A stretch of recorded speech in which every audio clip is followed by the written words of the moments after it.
You're listening to Nocturnal Frequency Radio, hosted by Steve Jenny and his satanic assistant, Alex Houdini, both of whom can't go into churches without vomiting.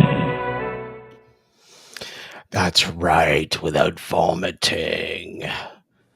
Yep. Welcome to Nocturnal Frequency Radio, and this is not radio tonight, but live stream. I want to thank you all for joining in tonight, and we couldn't resist having Mr. Reeves Cooke back on the show. Thank you for coming back on, Reeves. You're welcome. It was fun, and I'm sure it'll be fun again. It's always fun to have you on, and you're When you have enough of these, it's always fun. Well, I'm not really a drinker, so yeah. Well, you got to pardon him then. He's a little off kilter sometimes. Not really. So how are you doing? I'm doing all right. Yeah, keeping busy. Recorded a few more podcasts recently, so the guests are still there. They're still interested in being on the show, so it's up and up at the moment. It's kind of it's a lot of work, but it's very rewarding when you see people downloading the episodes and hopefully listening to them. Well, yeah, you do a wonderful job. Like I said before, I've really enjoyed it, and I like how you've sort of brought guests on, and now you're thinking about the next evolution, so to speak. The live streaming bit. I think people will really enjoy that. Really will. I enjoy doing the podcasting, and I enjoy that kind of anonymity, however you say it. Yeah. I enjoy that part, but I also thinking about doing the live streaming because, as I say, Gareth and I started doing it, and it was fun, and it does add another dimension to doing this whole podcast live stream, and I think that people do like to see the people behind the microphones. But yeah, so we're going to give it a try sort of next month. That was the case in your case, but not in our case. I think we scared people off when we went. The audio. Well, yeah. I mean, I spoke to Leanne about it, and she said, she was interested in doing it, and I'm quite happy to do it. I think that it would give an extra dimension, and YouTube is very visual. Although I've been uploading the podcasts to YouTube as podcasts, I do think that having a visual side of it would be a sort of added bonus. Because I had a conversation with someone today about doing not just live streams, but doing sort of recordings, just recorded like this, but doing a sort of a record and then uploading it. And they thought it was quite a good way to go as well. So there's lots of opportunities where you think, well, what works? You got to try it, haven't you? Really, to see if it's going to work or not. Absolutely. And we were kind of slow to the sort of punch, if you will, with going on ourselves, because we were so used to doing it, just audio wise for years. And I mean, we did sort of live stream years ago on what was it? Live stream? It was live stream. Yeah. Live stream. And, but we really didn't, put ourselves, we just, gave Frankie the show's our mascot, the mascot, full props for popping up, and it's funny because people would identify the show with Frankie. I think, where is he? Yeah, he was a character. Good old Frankenstein. He was the mascot, if you will, and I think he would give Alex a hard time here and there. Yeah, he would. But this time we figured, hey. Give it a shot, and we've enjoyed it so far. It's still a work in progress. Are we going to break away from the audio aspect and go full force with this? I don't know. We're talking about it. I think, yeah, I think that when you do an audio podcast, and of course that's where I come from as well. Originally, with Gareth and I, that's all we did was audio, and then we kind of decided to give the live streaming a go. But I think that it is, from my experience, is completely different. You have to approach it from a completely different aspect. You have to have guests, and you have to have people on who are firstly they're confident in front of a camera, even though it's Yeah. just a little web camera. Mhm. Some people, it does have quite a massive effect when you Oh, put yeah. something on and somebody knows, they can see you. Mhm. So you have to have people on that have got that certain amount of confidence to be in front of a camera, but also you've got to have people on that can talk and speak and be, relaxed whilst Mhm. they know that they're actually doing something that's actually live rather than being recorded. So it's a completely different, it's a completely different way of approaching it, and how you do it. And if you're doing a podcast and you're recording offline, it doesn't matter if you make a mistake. You just stop and you do it again until you get it right, until it sounds right. But when you're doing live stuff, if you mess up, that's it. You You just mess mess up, up. yeah. But you have to have that mindset where you think, yeah, I just made a messed up. Oh, who cares? Just get on with it. Mm. So Yes. you got to kind of have that little bit of that attitude as well. But you've also got to respect the fact that if people come and they're in the room and they're chatting and stuff, that you got to be respectful of them as well, because you have got a live, like here there's a live audience and people want to interact or ask questions, so there's that aspect to it as well. So you've got all these extra, the extra sort of things that you have to keep in mind, rather than just doing a podcast and recording something with someone and editing it and uploading it, and there you go. You've got all this to think about. So it is more technical, but I think in a way is also more rewarding, because when you've done a show and if people enjoy it, doesn't matter if 10 people enjoy it, as Mhm. long as someone enjoys it, and it's always there. You can see, people can go and click and watch it whenever. It doesn't matter Yep. when. But I think that, yeah, I'm quite keen to get on and do it, because I think with YouTube, that's what people want. They want that visual side of it as well. And it doesn't have to be $1 million production. I mean, like I was saying today to someone, you can have a potato webcam, as long as they can kind of see you. But Mhm. if you've got and you can have good audio, that's great. But if you've got rubbish audio and an amazing cam, that doesn't work. As long as people can hear you and see you, but as long as the quality is there, then that's great. You haven't got to spend a ton of money. You just, a few $100 and you started. But at the end of the day, yeah, I mean, I'm jumping in. I'm giving it a go, and I've got lots of ideas. I spoke with Leanne, who co-hosts with me, and she's got some ideas, and I want to get other people on and do this kind of group roundtable thing, and see if I think it will work. I don't know. I don't know how many people it's going to attract, because put it this way, I've done a little bit of an experiment Mhm. with my podcast. Of course, it aggregates to loads of different places. Yep. When I put my shows up on there and send it on its way, I look at the figures and I look how many's downloaded, and I get a rough idea of how popular, as you well know.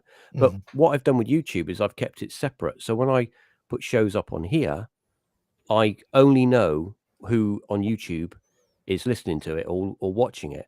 And I do notice that there is a completely different crowd of Yep. people Mhm. that are on YouTube that do not listen to podcasts. They don't download them anywhere else. If it's not on YouTube, they ain't listening. So yeah. Exactly. Yeah. Yeah, exactly. That's the one thing that we found about when we started, the amount of new people that the show attracted. And I mean, yeah, we do notice some of the regulars that would listen to the radio aspect of the show and have sort of jumped. Actually, a few of our regulars were like, "You should put the show on YouTube." And in the beginning, we were just putting like archives, Yeah. Yeah. Yeah. like you're doing there. And then we said, okay, well, let's give this a shot. Let's just do a live stream and see how it goes. And we've enjoyed it. Yeah. So, Yeah, the first few episodes are horrendous, but oh we yeah, got a bit better as time went on. yeah. I mean, that's to be expected. But the thing with the ParaTalk podcast, the one thing I think will really work, and why people enjoy it is the amount, you obviously show the research that you put into it. I mean, you do research, obviously. Yeah. There's, people like us. I mean, we just slap a show on, and that's no. But no, go on a whim or whatever. But no, but we do find that people do like a sort of raw aspect too. When we do our round table sort of discussions, I find that people prefer to get that sort of raw perspective from each guest, and let the conversation sort of flow, let it go. And because I found that when you restrict it with like Questions and answers. questions and answers, it gets all bogged up, and everyone doesn't sort of get their sort of perspective in there. And I think if you just let it go, let the person talk, and bang, it takes on a whole new route, and we've really enjoyed them. So we had that on Mindset. Yes, when we exactly. were doing Mindset, we would have a bunch of people, and everybody would have their own whatever, and we would put a story out there, and we'd discuss. But the problem is with sometimes it would get a bit mental because you'd have too many people on there, and everybody's trying to have their say, and you're on a show that's 2 hours long, and you speak for 10 minutes, and it's like it's a bit So I mean, what I want to do is I don't know whether it'll be how regular it'll be. I'd like to do it maybe once or twice a month. I'm going to do it once to start with, and maybe I'll tell my listeners, look, this is what I'm going to do. If you want to be involved, you're welcome to come and support and come in the chat and get involved. But also, if you want to ask specific questions or want us to talk about specific things, then just send an email from the website, and they can say, look, would you do this, or would you talk about Sasquatch or whatever? And then we'll make that a topic of discussion. But it won't be like tonight we're only talking about Bigfoot. It will be, for the next 10 minutes, we're going to talk about Bigfoot. And we're not going to go into all the facts and all the details and all the data. We're just going to have our opinions on it. And we're going to send it around the houses, and whoever's on can have their own little say. And I'm kind of pulling a little bit from what we did on Mindset and how we kind of structured that show. I think it'll work in this format. Yeah. Even though it's paranormal and stuff, it doesn't really matter because the topic can be anything. We could be talking about potatoes or whatever, or jammy dodgers. It doesn't matter. As long as the format works, it'll work with anything. Absolutely. And I certainly look forward to it. Speaking of Bigfoot, I got my new Boggy Creek. Do you watch Small Town Monsters, their documentaries they do? I think I've caught a couple episodes. I really enjoy them. Yeah, I really do enjoy them. They're a little bit samey in places, but still, they're really well done. When you're talking about monsters, I think you have to be that way, though. You have to have that sort of side to you. If you don't, I think people would just. Do you think that Bigfoot has been a bit commercialized by the TV shows? Like way. What was that one where they're always like, on this week we're gonna, we might, and no, we didn't see him. No, next week maybe. Isn't that like all those shows? It's like Oak Island, same thing. Oak Island, how long's that been going? 8 years? 6 years? 8 years? And we're getting closer. Yeah. I think this year we're going to get there. We're going to find some treasure this year. You're not going to get there, because then there'll be no more adverts to play, and no one will be making any ad revenue, and nobody will be getting any money. No, you're not. Exactly. They'll find it on the final season, right? Yeah. But they kind of find it, and then it'll flood, and then they won't be able to get to it, and then they'll have to make another season, won't they? Well, they'll find it, and then they'll figure out. What they'll really find out is that somebody already has the treasure. Yeah, it's already gone. Yeah, it's already gone. The Freemasons or the Illuminati, or the Knights Templar. It's the Templars. They got it. Yeah. The Templars. Yeah, that's it. The Templars. I could be so pessimistic sometimes about things. Okay. I look at stuff and I think, oh yeah, stop it, shut up. Yeah, that's what you want about.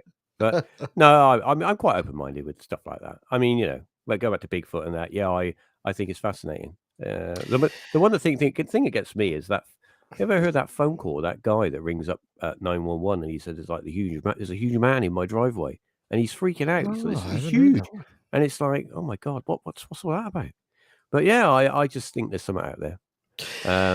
Yeah, Well, I've always been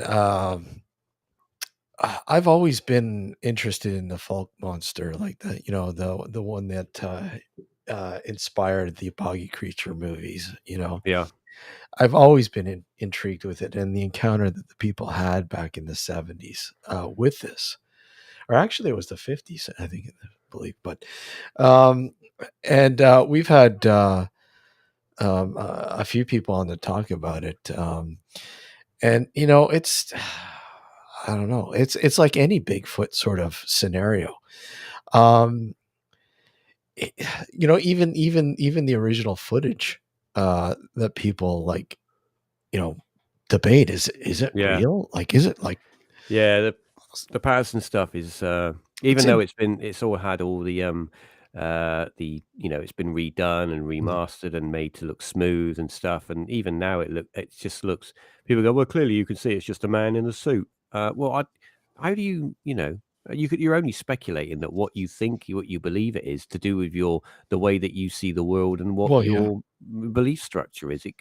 Who knows what it is? It could be real, but sometimes things that are real look unreal. If that looks, if that makes sense, Well, you know. what do you think about Bigfoot? I mean, I including the Patterson footage. yeah, well, okay. So there's two aspects to Bigfoot. I think Mhm. when I first started reading about it, I thought, clearly it's a giant, it's a wild man that lives in the woods, and he knows stuff, and he's got a community, and he's maybe got some little Littlefoot children, and they live in the woods. Maybe they live in a tree. I don't know, like giant Chewbaccas, but no one ever sees them, so Nobody. they're really good at hiding. And I suppose, but if they're such giants, they're 7 foot tall and they weigh a lot. Um, maybe maybe they're just really quiet. Maybe they just live in a cave somewhere. And then of course I started listening to Coast to Coast Mm. with with the classics, and of course people on there would ring in and say, yeah, I was a hunter and I was in the woods and I was hunting elk or whatever you hunt, and I shot a Bigfoot, and I followed it in the cave and I shot it. And then of course all these after that people would pop up and say, yeah, I've got one in the fridge at home. It's a Bigfoot. And it all turned out to be fake, and I'll sell it to you for $10,000. It was all a big scam, and that kind of really tarnished the Bigfoot thing. Of course, this is just around the time that they were making all the shows about it, and Yeah. Bigfoot was really in the news. And then people were coming up with different ideas about, well, maybe Bigfoot's like a big monkey ghost or something. Maybe it's paranormal. Maybe it's like it's able to be around, then not around. And I was thinking, well, you think about it. You think Bigfoot and UFOs and stuff, they kind of go together. They kind of people see these things around in Mhm. paranormal areas, and Yep. I don't know. Maybe it's a little bit of both. Maybe uh, you know, I, so many people have seen these things. All right, okay. You could say I was out for a walk and I was in the forest and no one was around apart from my dog who can't talk, and we both saw Bigfoot. So I'm telling you, I saw Bigfoot. And you have to trust that person who you don't Mm. know, who is telling you that he saw Bigfoot, and Bigfoot looked at him and walked off. And do you know the people that I trust? The people that I trust are little kids, little children that get allegedly abducted by these big furry animals and taken. I mean, there's a case of a young child who it was this more kind of missing 411 stuff, because it was Yeah. a child that went missing for a number of days, and when they found the child, they found the child. It was, and they found him in the forest near to where they'd already searched, and they'd done this massive search, for like 3 days. They looked for this kid and they couldn't find him. And Mm. when they did find him and brought him back and they didn't kind of interview him, but they asked him questions, and he told a story that a large furry man took him to a place where he was able to stay, and there were other furry people there, and they were doing stuff. They fed him, they looked after him, And then after a while, they let him go. They took him back to this area and just left him there. And I'm thinking to myself, that's like that kid's got one mega imagination, or he's been eating mushrooms in the forest or something. Because good mushrooms. very good. But Yeah. but why have the thing is, why have kids got this kind of, why do they need to lie? What are they? They don't. When you're that age, right? You haven't got this kind of gainometer in your head.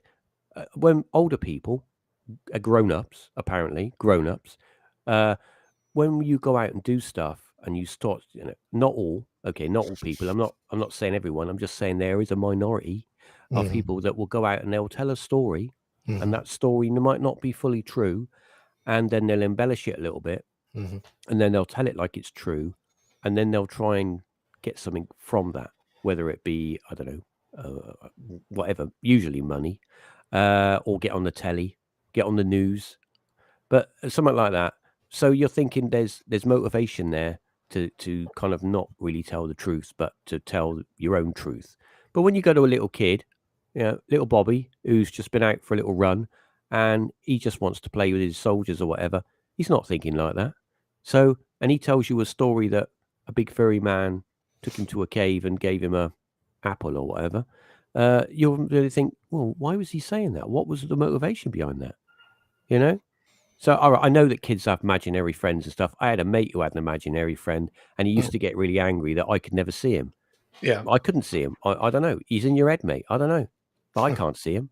So yeah, I think that with Bigfoot, it is a little bit. There is a paranormal aspect to it. I don't know what the actual connection is, but I don't know enough about Bigfoot to.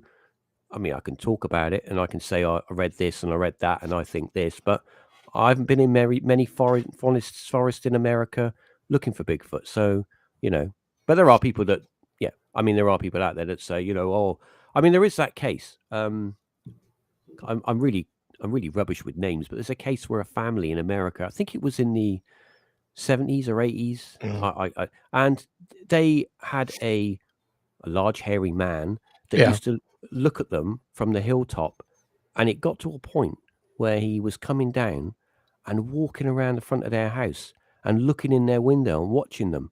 And they was all round the table one evening having their dinner, and they look up and he's having a little look in the window, and he's like, he's there, he's having a watch, he's looking at us.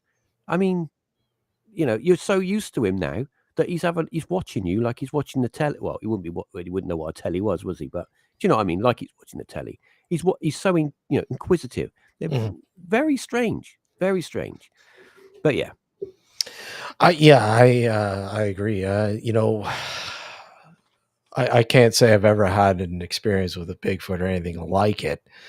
I mean, I did have a rather intriguing experience with something that is unexplainable, at least as far as I'm able to, and the people that I spoke with about the encounter that I had. And my sort of experience was beyond surreal, and it was I sort of equate it to a case that happened here in the 70s called it was coined the Toronto Tunnel Creature.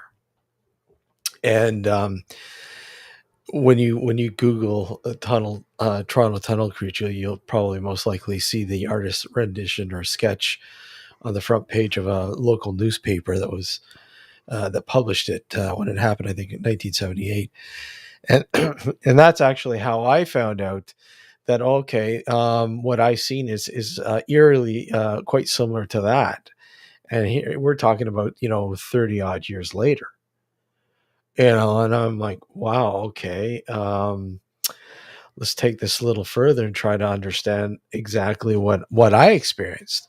And even to this day, after doing a little, some research and talking with people, we're talking about people who deal with animals, hunters, all sorts of people, and they haven't got a clue what I experienced, what I encountered, other than maybe it was something a little feral, maybe it was sick or whatever. But the way it behaved, it just it didn't seem sick, and it certainly was not anything that I can think of that's local to this area or even stray in this area.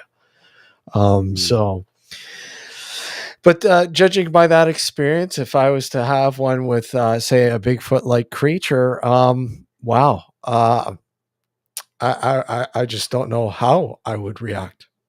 You know? I think people say that when they have an encounter, that the creature either it kind of stalks them, it follows them, Yeah. or it will throw stones at them, not to hit them, but to warn them away, or it will just appear in front of them. Yeah. It will just be there, and it will just go. It will just be gone. Walk off into the forest. The brave, whoever the brave ones are, will try and follow and just find no sign of it. And yeah, that's like a notorious sort of aspect to Yeah. Bigfoot, the stone throwing. Yeah. You know, you'll be walking, you'll be hiking or whatever, walking through some sort of forest or whatever wooded area, and then all of a sudden you've got these rocks being thrown at you. You're like, Yeah. okay, And the tree knocking as well. yeah, where the hell is that coming from? Yeah. But you know, sort of going back to what you said earlier, you know, saying, you know, that these shows are sort of beyond commercialized Bigfoot, and yeah, absolutely. You know, we have, I think, aspirated the amount of things that we could say about this creature without, I think, being realistic, to be honest. You know, when you tell people that, well, maybe this creature is simply an undocumented creature that, you know, or it's a creature that has been thought to be extinct for years and somehow has survived in a small sort of scale, and they've over the years have been able to, you know, elude us mysteriously. I don't know. And then, you know, does that sound realistic? Who knows? I mean, there's so many theories. Like, you know, there obviously the interdimensional sort of aspect where he can pop in and out of our sort of timeline and disappear when need be. Or then you have the $6 million man aspect.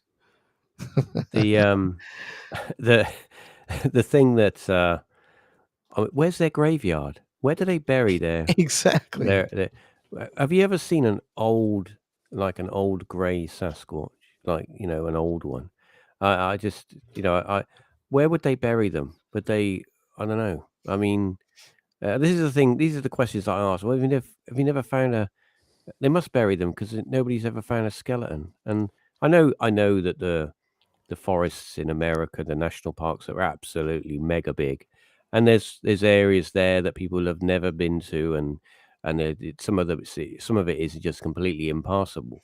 But I just think that that's a really weird thing. Like, where, all right, you could say, well, where do you know, elephants go somewhere and they're going to die, an elephant's graveyard, but we know of those things. But when it comes to Bigfoot and stuff, I don't know. It's a real, it is a bit mind boggling to think, well, yeah, well, you hear all these accounts that people, you know, they have these accounts where whatever it is happens to them or they see them, and then, but they're gone, they just disappear. And that's the weird part. They don't seem to stick around. The mind-boggling aspect I like. Well, I could be morbid and say that they eat each other. Hey, look at you. You never cannibalism. know. Bigfoot cannibalism. Maybe they do. Maybe they maybe. I'll choose my words carefully right now, but maybe they do.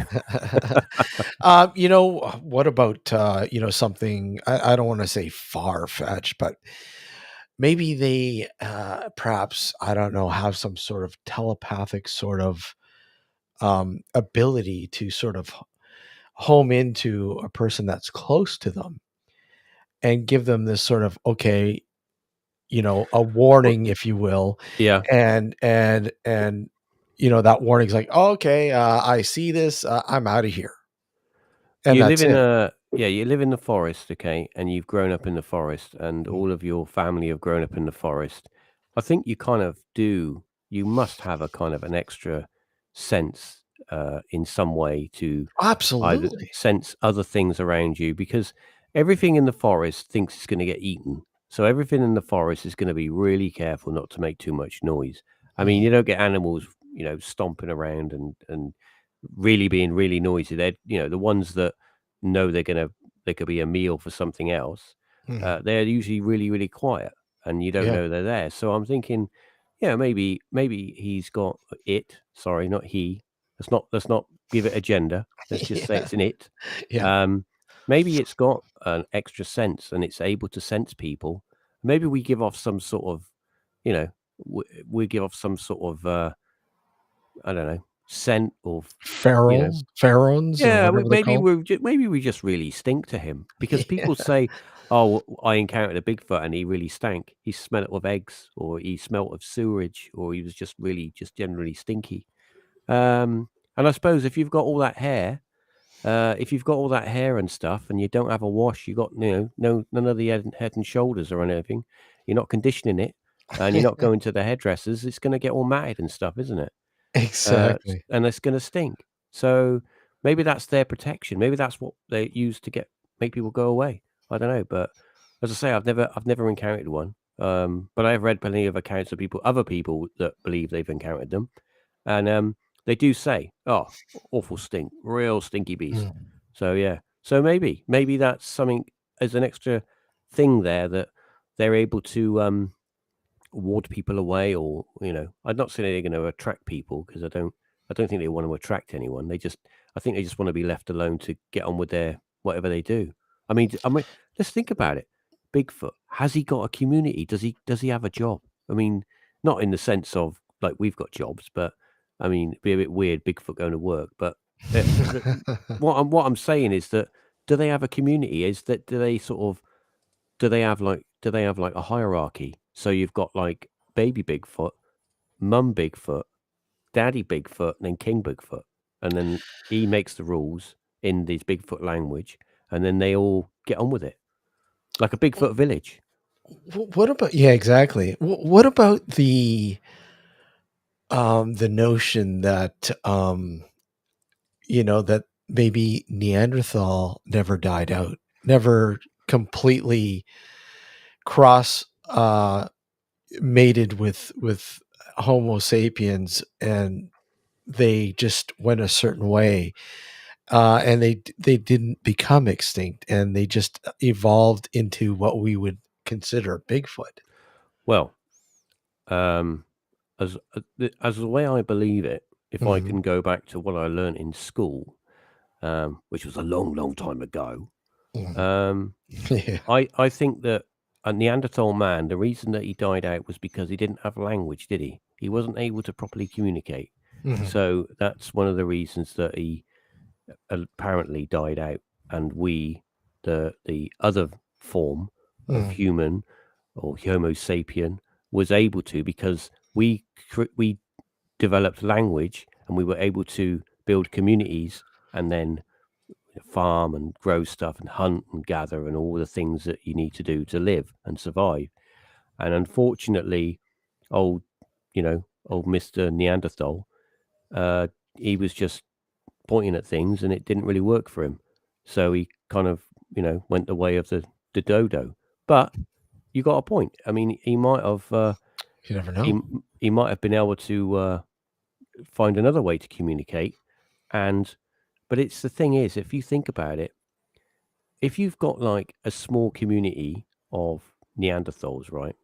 And so all the land bridge is gone, right? The ice age is over. You can't, you're stuck where you are, right?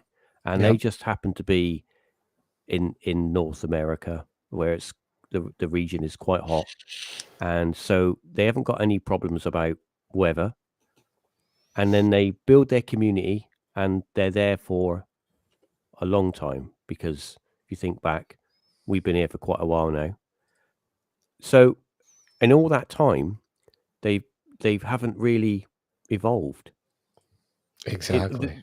you know what I mean? He's not. Mhm. Yeah. I'm not Yeah. saying that he's got to be wearing jeans and trainers or anything like that, Yeah. but or playing Xbox.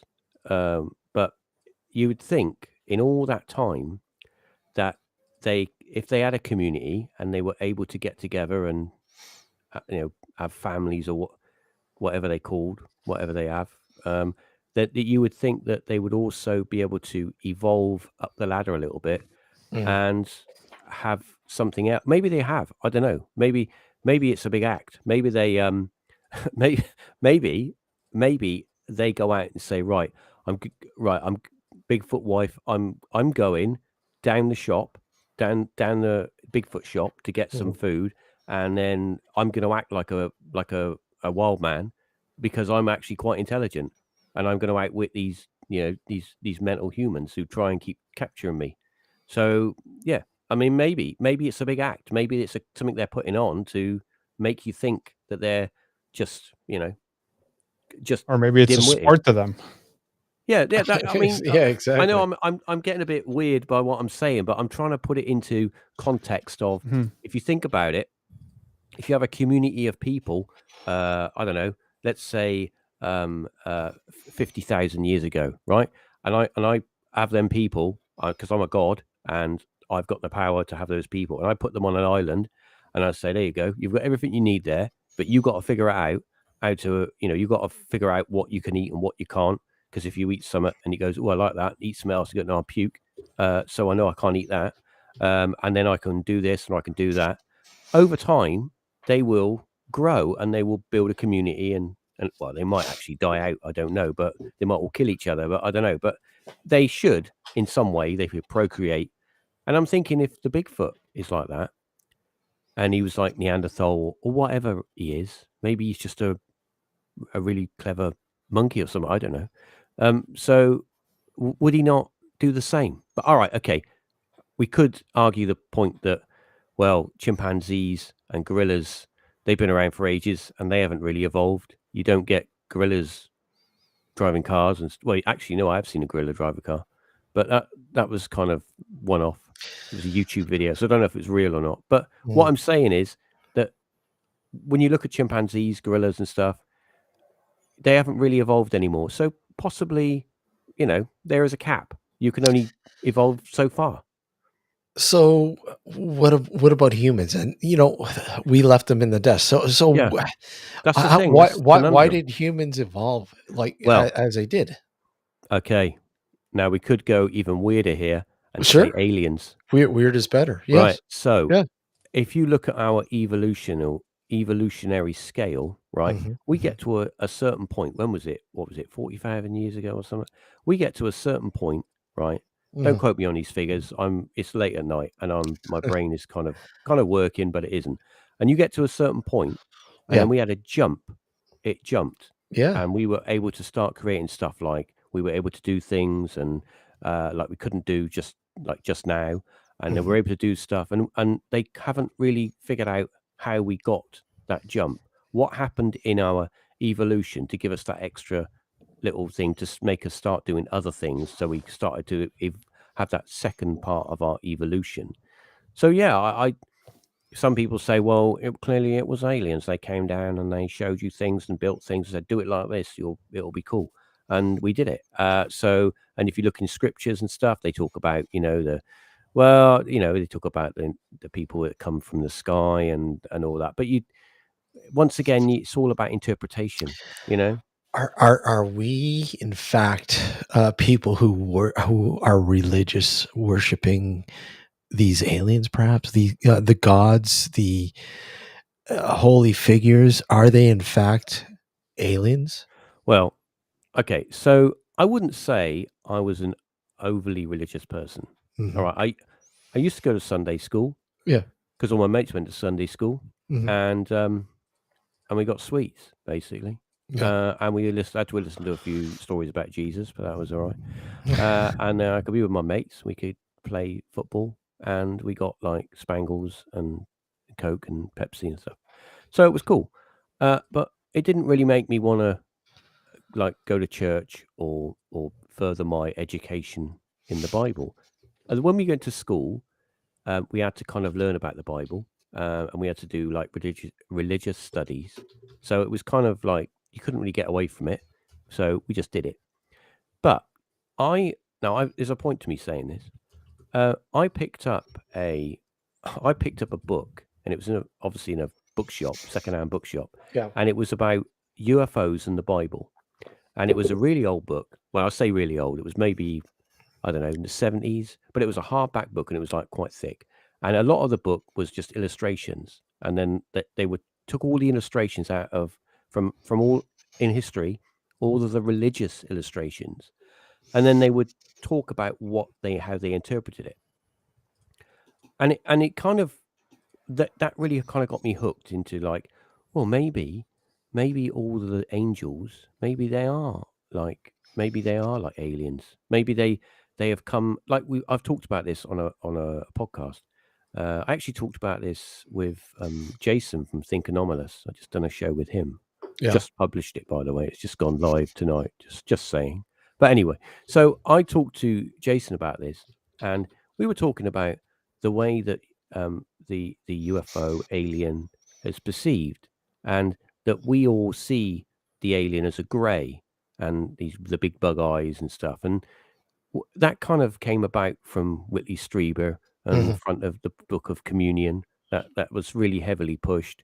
The film was really heavily pushed, and it was everywhere. So all of a sudden, everyone's seeing greys with their little heads and the little spindly arms. Now you could say, yeah, but hang on a minute, hold your horses. Close Encounters of the Third Kind. Years before that, well, 3 years or whatever, 77? Yeah. No, something like that.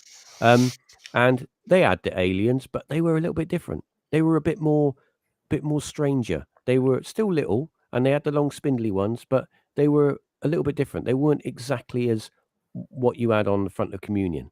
And the thing is, when you look at this and you think of the aliens and what you're seeing, if you go back years, like go back before, well, even in the 50s, people were seeing aliens and they were saying, "Oh yeah, it was awful. It was like a giant robot, like a dustbin with arms." So, and then you think, well, what was in pop culture back then? What were people watching? Well, they were watching Flash Gordon.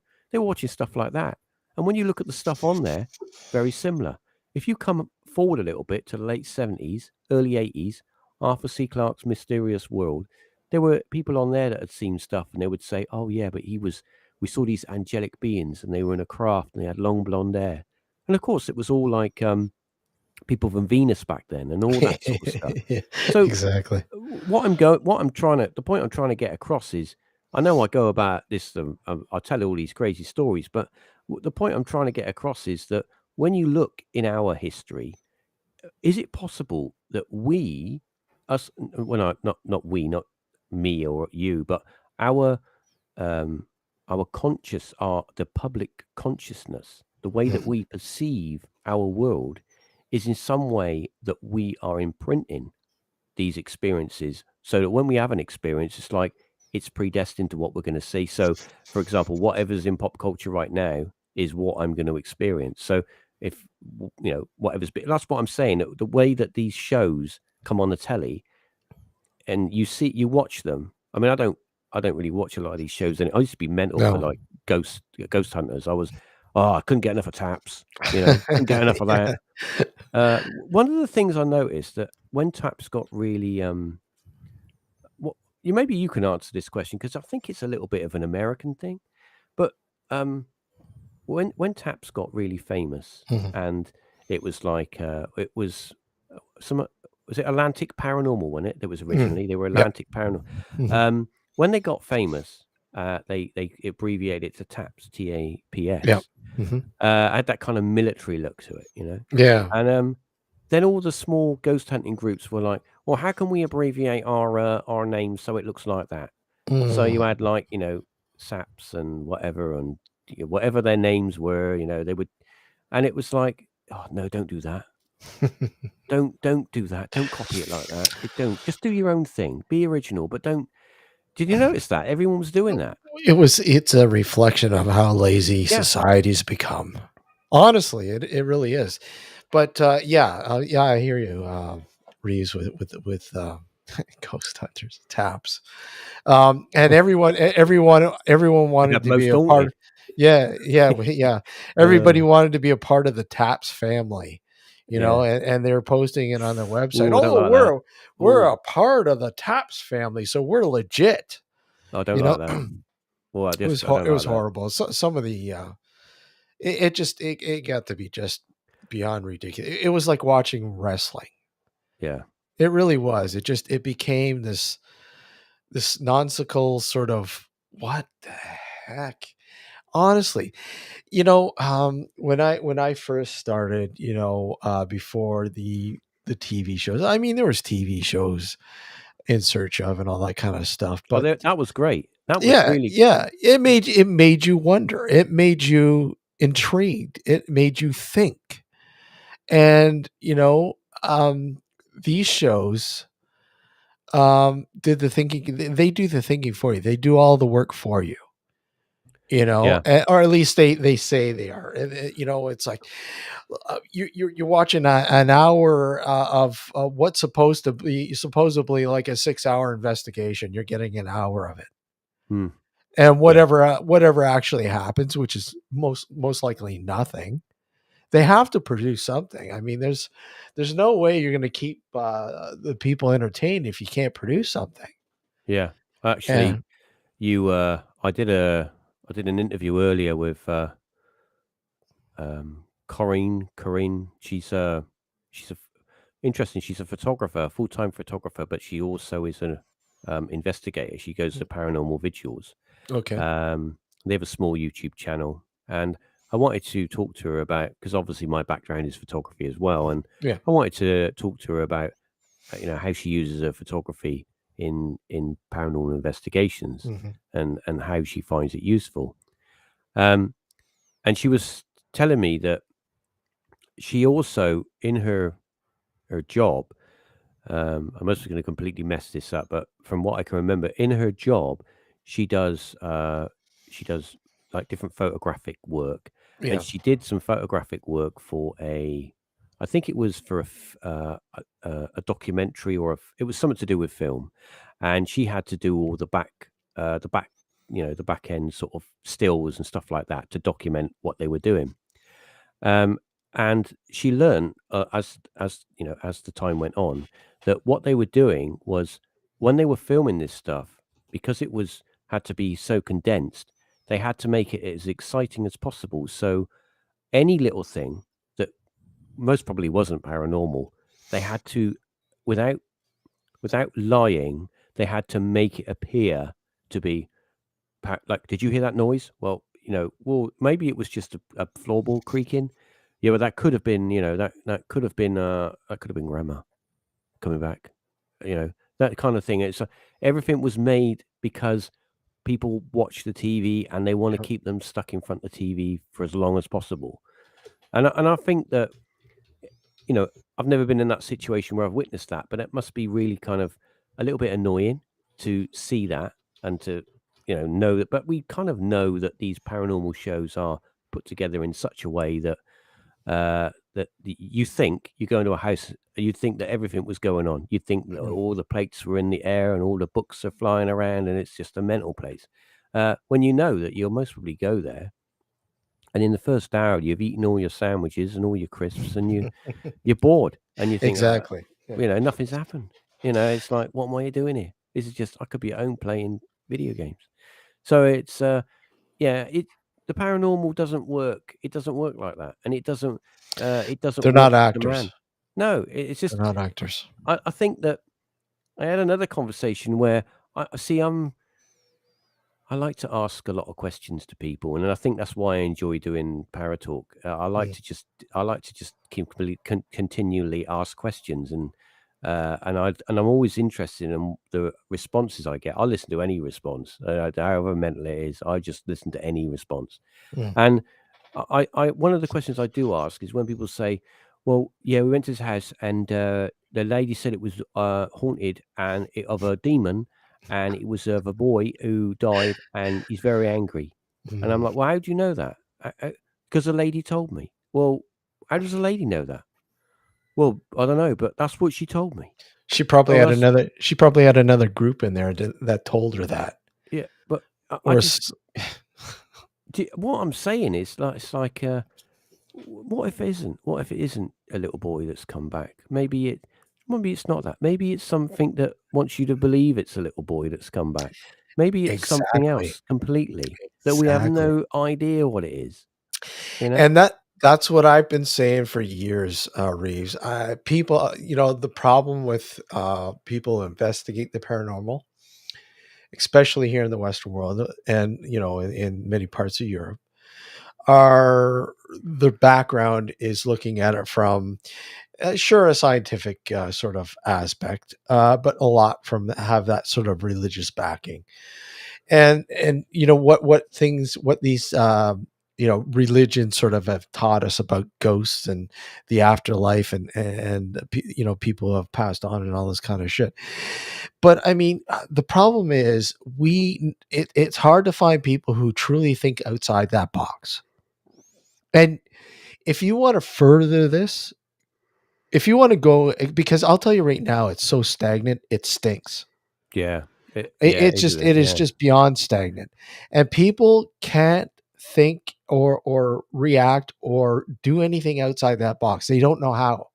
They don't even want to. They don't, because you know what? I don't know what is it. They feel safe within the box. Yeah. I don't get it. And I've been saying, look, there's very few people that I know that we've had on the show even that do that thinking outside that box. Yeah. And I really do think you have to think of, say, for instance, these experiences that people are having. Don't think that they're, your dead loved one or somebody who's passed on, or trying to make contact from beyond the dead or whatever, rather than perhaps maybe it's somebody or something making contact from you from another sort of another dimension. Yeah. There's a glitch in time. There's a glitch in time. There's all sort. Because I mean, look at. I mean, it's a proven fact pretty much now that we're not living in a universe, but we're living in a multiverse. It's multi-layered. And who's to say there are not glitches or ripples or some sort of effects that sort of interrupt, each of these time lines? Yeah, the multiverse and the many worlds theory.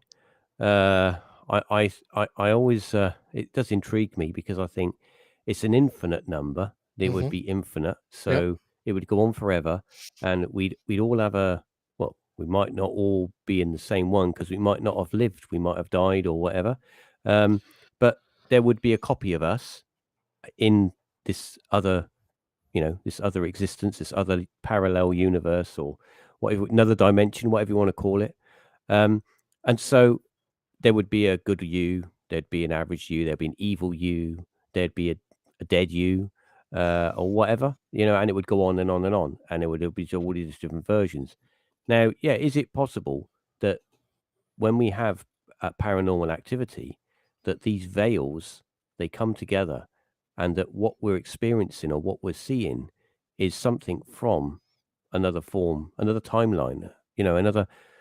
Oh, I don't want to use those words because those words come with such connotations. It's like, a timeline. You're talking about time travel. No, I'm not talking about time travel. I'm talking about, it's kind of like, how can I put it? Right. Okay. Think of time, right, as not linear. Think of time as flowing both ways, forward and backward at the same time, right? And then you have these multiverse, many worlds. So you've got these many timelines, right? And then when you're in an old house, and that old house exists in that other timeline, one of many, it could be any, and think of them all as train tracks, all lined up next to each other, and you're in one, and then another one touches the one that you're in, and because time is not linear, it flows either way, so it could be at any point when it touches. You might see someone walking around from 100 years ago, 200 years ago. You might see someone that you don't recognize, or you might see what you believe is someone who doesn't look like he should be in this, time. Maybe he looks like he's from the future. He knows Maybe too much. yeah, maybe there are people out there, because we can go into like the whole John Titus thing, and the man from the comeback from the, was it 2086? 30 something, wasn't it? Yeah, it was some, and he came back to get some old computer stuff because they needed to use the old IBM stuff to, because there was a war. Was it a war? There was a war. Some sort of war, yeah. Yeah, and he was like a time traveler to come back, and then he had to go back to his time with this equipment. I mean, when you read it and you read those posts, and this happened like early 2000s, the early part of the internet. Whoever did that, if it was a complete prank, they had a lot of time on their hands, and they really, they had to, maybe they had a script of a film, and they thought, oh, it's never going to get published. I'm just going to do this, Reeves, should we tell them? Should we unveil the secret here? Well, I'm going to leave that to you. Folks, it is true. We are actually speaking to Reeves, who is now in an alternate universe. Yeah, I'm the evil one. Absolutely. Ghost Adventures of Cornwall. Yeah, all vibration, all dimensions, all energy. Absolutely. I mean, we're creating energy as we speak, and it's infinite. It never ends. And that's sort of how I look at, passing on, if you will. I don't think our energy sort of flows. It continues on. However it does, I mean, we obviously don't know until we reach that sort of point in our lives. But yeah, absolutely. Everything is energy, and it's infinite, and it keeps traveling. It keeps, it's crazy just to think. I mean, just looking at just a section of, a galaxy or the universe is just so crazy to think about the size of it and what actually might be out there. And for us to say we're the only ones here, I find that incredibly hard to believe. Oh, you look at our solar system, and then where we are in our, the Milky Way and our galaxy and stuff. And it's, when you measure those distances, you're not measuring them in tens of thousands of miles. You're measuring them in hundreds of thousands of light years from one point to another. And it's when it gets to a point where you try to understand it, and you think you do, but it's just so vast that from one point to another would be many lifetimes. And even if we were able to build a spaceship that could travel into deep space, and you had all the things on it you needed, things that you needed, like a bed and food, and you had a farm, and because you couldn't take enough pot noodles with you. You'd need to grow food. Yeah. So you need water. You need an infinite amount of oxygen, and you think about how big the ship would need to be for the distances that you need to travel, and then you'd need hibernation. You'd need to have the ability to hibernate, because there's no way that even if you said, "Oh, I'm gonna stay awake. I'm gonna do it." I mean, your life would just go by, and you would still be traveling. So I think that if there are civilizations out there, and I like to think about how exciting it might be to think that we are one of many, many civilizations that has evolved past, completely annihilating each other. So I think that maybe we're very low on the scale. I think we are very low on the technology scale, possibly, and there are other civilizations out there that are much, much older than we are, and they're still around. And if they are much older, technology-wise, I think that they have evolved beyond the material, and they don't build things anymore. They manifest things. Mhm. So if they Yeah. want something, they've got the ability to just create it from the mind, from their consciousness. But I'm saying it in the sense that they might be like us. They might be nothing like us. You know, they might be completely nothing like us. Yeah. Are we a byproduct?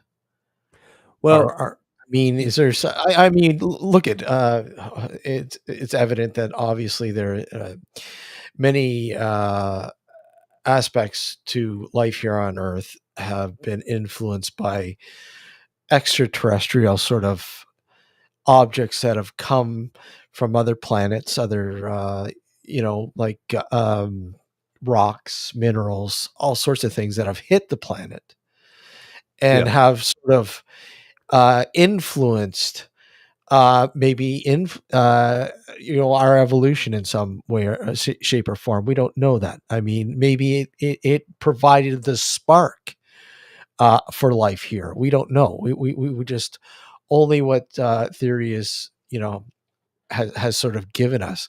I mean, if we knew that answer, just imagine if we knew that answer, just imagine what else we'd know. Um, You know. so I always think this. As you might well know this. I'm sure some people watching this know. One of my interests is Mars, and Mm, I do look at a lot of the pictures that come back from the rovers, mm, and I sort of ponder them, and I do follow people like John Ward, yeah. and there's another guy, I can't remember his name. He's like does Mars sort of pictures and stuff on YouTube. And some of the stuff they do find is really interesting. And if you look at the pictures, some people say, "Well, you're just seeing what you want to see, mate. You know, there's nothing there." Well, that's not what it is. It's just a rock. And I've shown people pictures of things which Mhm. look like look, they look like they've been designed and created. And I've shown people, and I said, "What do you see there then?" And they're like, "Well, I just see rocks. I don't see nothing." And I kind of think, well, maybe you've got to be at a certain level before you see this stuff. Because I'm not kidding Yeah, myself. I'm not maybe. looking at it and going, "Oh yeah, it's definitely a lightsaber. Yeah, he had lightsabers on Mars. It's the one there. I'm looking at it. I'm not doing that. What I'm looking at is I'm saying to myself, I don't want to trick myself. I know your brain can be a bit of a bastard because Mm. you can see things and you can look Pareidolia. at it, yeah, and your brain goes, "No, that's what it is, mate. That's Mm, what it is. You're going to see that, and no matter what you think, you're going to see it. And of course, once you see it, you can't unsee it. That's mm, the problem. So when I look at these pictures, I try to look at them in the sense that I kind of blank my mind, and I do have a little bit of a connection with Mars because my name is actually on Mars, so I was part of the back in the day when they were yeah. trying to get the Mars, the first it was the first rover to go up, and they wanted to do the lander and they wanted to do the rover. They were asking for public support, and one of the ways that they generated the support was they asked everybody, no matter where you were. This is in the early days of the internet, Mhm. with dial-up modems. And I happened to go on the Mars website, and I was just looking at pictures of just in general, and I saw this thing. It was a call for everyone. Anyone that wanted to support the Mars missions could put their name in this like form, and you tick a little box to say I support. And they said if we get the funding, we're going to put all of the names on these discs, and we're going to put the discs on the landers, and then we'll send them off to Mars. And they were funded. It was all, and then they showed the pictures of the discs, and off it went. And yeah, so a little bit of a claim to fame there. I even got a certificate for it, which was great. I don't know where it is now, but it's around somewhere. But my point being is that Mars itself, when you look at Mars, I always think it's our closest neighbor, and all right, it's a lot smaller than we are, but it's still at one point it did have water and it did have an atmosphere of some sort. And when we look at stuff now, what I tend to think I'm seeing is some massive catastrophic event happened on Mars, which either it killed its civilization or forced its civilization to go underground. I don't think the civilization on Mars was as advanced as what it wasn't like science fiction. I think that they were at a level maybe of where we were 20,000 years ago, where we were creating things with stone and building great cities out of stone. But I also think a lot of Mars, the stuff in Mars that we're not seeing because it's under sand, it's covered, and what we are seeing, and it's quite heavily eroded, is well, this is the big talking point at the moment, the Mars door. Yeah. Some people say, "Oh, it's just a bit of rock that's fallen out on the floor, and it's just a fish. It's a giant fissure." So, yeah, I'm on my fence with that one.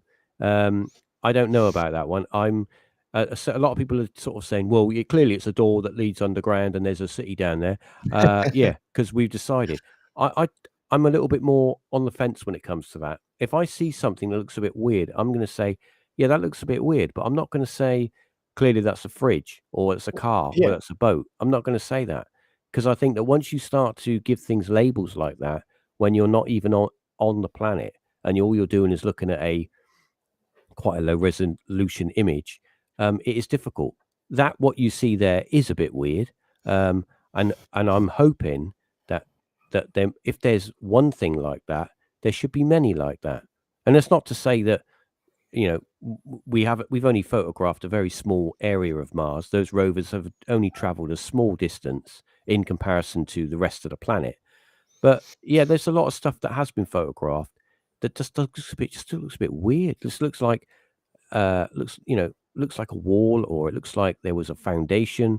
And I know that your brain's telling you what it wants you to see because Mhm. it's what have we got to go by? The only thing we've got to go by is what we have here on planet Earth, and what we understand is, you know, where we live. And Yeah. when we see stuff that is what I say alien to us, our mind's going to go, hang on a minute, no, that's no, you're seeing that's not a house, that's just rock. So it's very difficult. But I do find that Mars is a bit fascinating, and I I think do that as well, yeah. there's other planets with other stuff on, that it's just I don't know. You say about we are a tiny. I mean, I don't want to be. I don't want to be like pessimistic when it comes to the human race, but the older I get, the more disappointed I do get in us as general, as we could do so much good things, but the people that seem to be in charge seem to be a bunch of bastards, and they don't care what the what the average person wants. There's like what they want, and that's it. And that's a big, maybe we need to sort of rethink how we do stuff, and maybe in another 100, 200 years they'd have had a rethink and things would have changed. But I think at the moment we're a little bit kind of stuck in our way, and things are, as you say, things are a little kind of stagnating, aren't they? Very, very Yeah. stagnant. Very stagnant. It's well, going back to the paranormal aspect, but I mean, with Mars, I mean, do you think that we could have already gone to Mars? Do you think we could Um, have already gone there without issues? I mean, are you talking about a secret space program, or are you Well, taking Black we Project, or there might be, but I mean, honestly, where we are technologically, oh, do you think we landed? have? You mean you landed Yeah, people on yeah, Mars? yeah. No, I don't No, think so. I do think that there are missions that go to Mars that we don't know about. And I do think that same with the moon. I think that there was probes sent to the moon that weren't ever talked about. They were done through either the military, black budgets, uh, dark projects, stuff like that. But I don't think that we would have. I don't think there's people up on Mars walking around. I don't think yeah, we're at that level yet. I know that like Musk and that wants to send a rocket there and land people in 50 years or whatever, but I don't know if that's going to happen because it's not just going there; it's all the logistics. I mean, l- Mars, yeah, it's kind of sunny, but it's really inhospitable. It gets really cold, and it's a very thin atmosphere. And I think that you could go there and you could survive, but you'd have to drill for water. You'd have to process the water. You'd have to be able to grow food. You'd have to have somewhere to live. You've got all that other logistics to think So about. you think there is water there? Do you think there I is do water? think, yeah, I do think there's. I mean, there is the ice has been Signs filled. of it. There's signs of it. Signs, yeah, but I do think the water is deep down in the planet. I don't think it's like it doesn't rain or anything, but I think that there is water trapped in the planet. But I think you'd have to drill for it. You'd have to drill deep down for it. And if it is in a form of ice, you would need to be able to extract it, and you'd need machinery to do that and process it because you just couldn't drink it. So you think that, drilling down far enough, you'll hit some sort of ice and not a Well, heated core? no, I think that it's like anything. There's always moisture in stuff, and I Mm, think that I don't think you're going to drill down and get and hit a sort of underwater reservoir or anything like that. yeah. But I do think that you'd need to have technology to get the moisture out of whatever's below. As I say, it's sand. Sand can still hold moisture, Mhm. and it does get very cold there. We have seen like permafrost on the surface of Mars. So if you had a way of collecting that, but you still need a way of processing and creating drinkable water out of it. So it's not just getting in a rocket and flying there and landing, going, yeah, we're here now. Let's go and have a walk. Let's go look at the pyramids or whatever. Let's go look at the face of Mars. You need to have all the other logistics there already doing their things for many years, Mhm. because it's not just like landing and going, yeah, we've got 4 cans of Coke and some crisps, and can you get the water machine on, please? I think that you need to put stuff there that starts doing its job for a few years, so that when you do go there, you've got a plentiful supply of the important stuff, like water and stuff like that, so that you could then do what you need to do and set up and do your stuff. Um, but yeah, I can see humans going to Mars. I Mhm. can see that happening. Don't know if I don't know. I don't think it would be in our lifetime. No. But whoever comes next, I do think. But then again, we don't know where the world's going. We could all be burnt pizzas in another 12 months. I don't know. I mean, Exactly. You never know, yeah. the craziness of the world. It just, I sometimes I'm like looking at the world and I think, if we all stopped like being dicks, all the people with the power, then and did the smart stuff and all got together and said, let's do this, let's do this, let's go and do this, or let's try and achieve that. I think you'd do it a lot quicker. But and it shows, the point is that when the cough came, the sickness arrived, and Mhm. everything stopped. Uh, all the countries kind of got together then and thought, no, we got to sort this out. But they weren't Exactly. motivated by, hang on, they weren't in my opinion, they weren't motivated by some sort of good deed. They were motivated through money and Mhm. making money, and we're losing money. So let's get these plebs back to work. So I think that was more of a case of that. Yeah, I agree. I mean, I think if everyone worked together, I think we could have Yeah, you'd eradicated this a lot you'd sooner. achieve so much. Yeah, and it's unfortunate that the world works that way, but it's just an example. It's just a prime example of how things would unfold if something like this happens. I Unfortunately. think I think when it comes to looking at things like Mars and Mhm. those kind of things, you do have to look at it with a quite a you've got to put your skeptical hat on a little bit, Yeah. because you can go down that rabbit hole, and it's like anything with the paranormal, with ghosts, with going out on investigations. You can go into a place and you think, yeah, I know there's a ghost in here, and I think I'm going to see it, and you can trick yourself, and Yeah. you can experience stuff. You can scare yourself, and you can say, well, clearly that was a ghost that did that. I tripped on that stone, but I must have been pushed.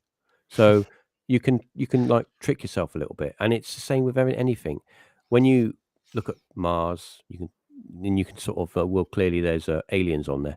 I don't know what's on Mars. I don't think there is anything on Mars. I think Mars is a dead planet.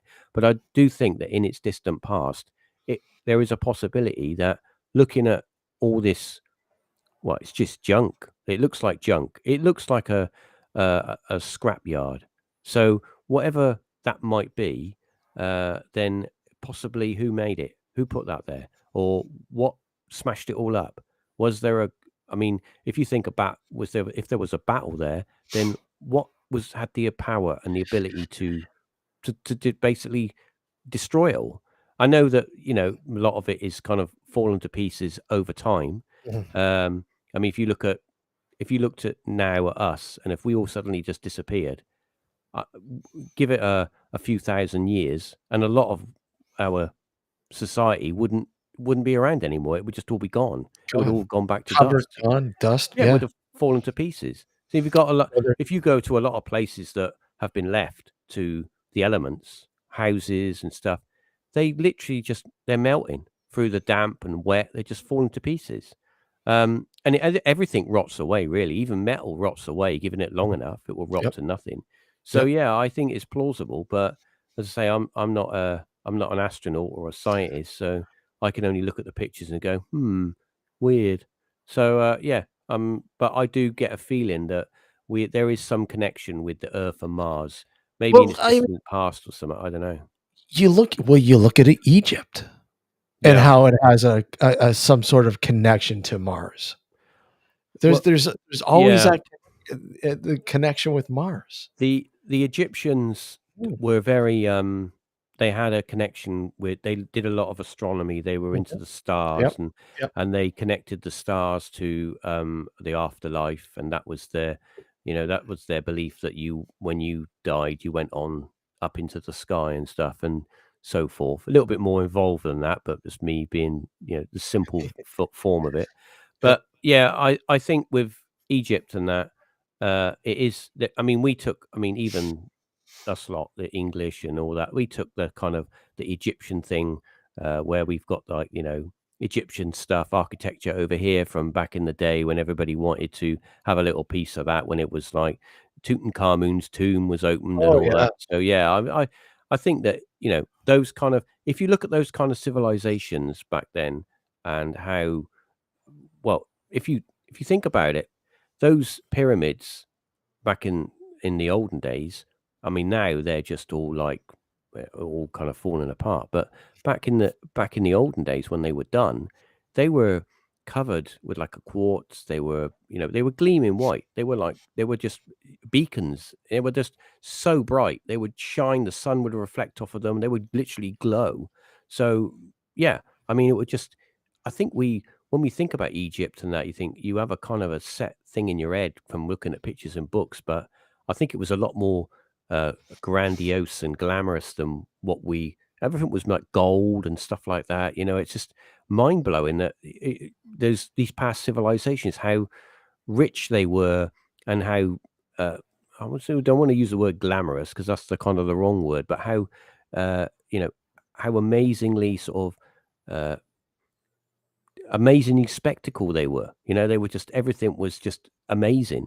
So all right, okay, they weren't very nice to their people, some of them, and they used to work people to death and stuff, but not so much the Egypt, not so much the pyramids. People did it for the love of it. They wanted to please their pharaohs and stuff. So yeah, I mean, and they were they had somewhere to live and they were fed. So yeah, that's a bit of another rabbit hole you could go down. But Exactly. yeah, but no, I think with past civilizations, even on Earth, some of those were quite well advanced for the time, and you could say, well, what influenced them? Yeah, exactly. Going back to the paranormal investigation and the ghost hunting sort of thing, I have a clip here I want to play for you, and I want to get your thoughts. I mean, this just broke a few days ago, whatever, and I know I have my opinion, but I'd like to get your opinion, and of course, Alex. I think Alex, his thoughts on it. So let me just load this guy up here, and yeah, okay.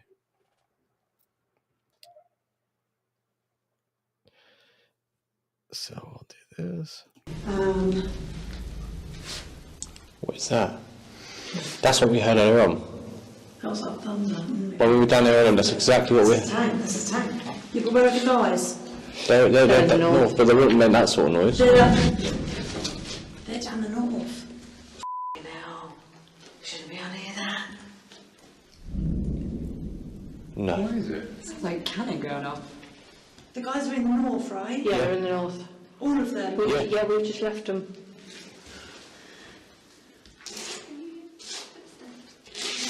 Behind you? Yeah. Yes. Right. Come out of it. Come out of it. Everybody up there now. Up yourself.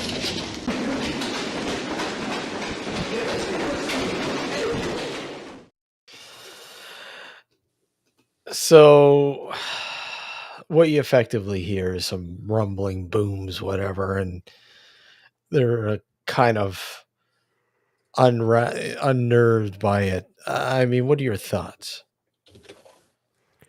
Sounds like a Well- subway running. Oh, what? Subway train. I don't think it sounds like a subway train. It Just might sound- sound. To me, it sounds more like it might be thunder or something in the Where, distance. where were they located? It Yeah. looks like a cave. It was some cave, some tunnel, underground cave or tunnel. I let me just look at the. Hold on a second. Let me see. I gotta pull it up again. Where the heck did I see it? Let's see here. Where the heck did I put it? Right here. Fort Wildly. Are you familiar with that? Fort Wildly. No. So what they're in is the under part of the fort, the Okay. lower part. Yeah. So they would have stored just it was more of a storage area, I think. Mhm. Yeah. You're telling me it's a fort, so immediately Fort, I'm yeah. thinking forts have really big doors and they're Mhm. really quite thick, and Yeah. they're usually made of metal, or they're usually quite large. And when I heard that sound, it sounded like large doors being moved or closed, or something like moving along, being dragged along the floor. The thing Yeah, is, so when that's you're in what it a sounds like, yeah. yeah, the thing when you're in a tunnel or in Mhm. a space like that, those sounds can resonate and they can become quite loud. Exactly. And they might not be that loud. The only real way to find out is to actually go to the sound and find out what Exactly. it is. But they're pulling a Brian Harnwell from Ghost Hunters. Run, dude, run! Here, Yeah. I'll play the clip one more time. Play it so you guys- again. Yeah. What is that? That's what we heard earlier on. That was like thunder. When we were down there earlier, that's exactly what we That's a tank. That's a tank. Yeah, but where are the guys? They're in the north, but they wouldn't make that sort of noise. They're down the north. Now, shouldn't be able to hear that. No. What is it? It's like cannon going off. The guys are in the north, right? Yeah, they're in the north. All of them? Yeah. We've just left them. Behind you? Yeah. Yes. Right. Come out of it. Come out of it. Everybody up there now. Up yourself.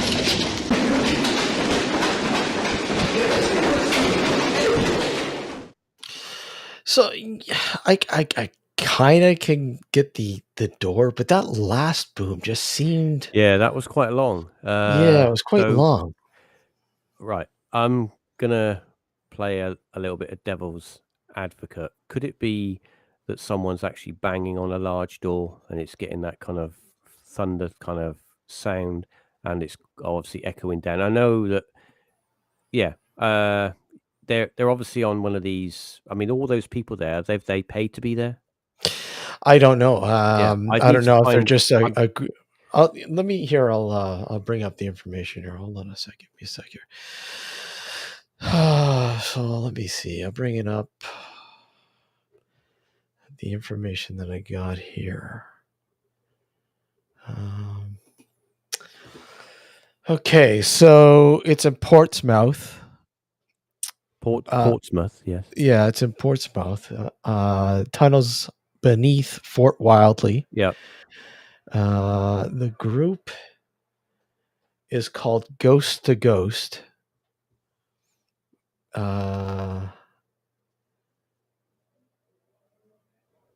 there's not really too much information as to.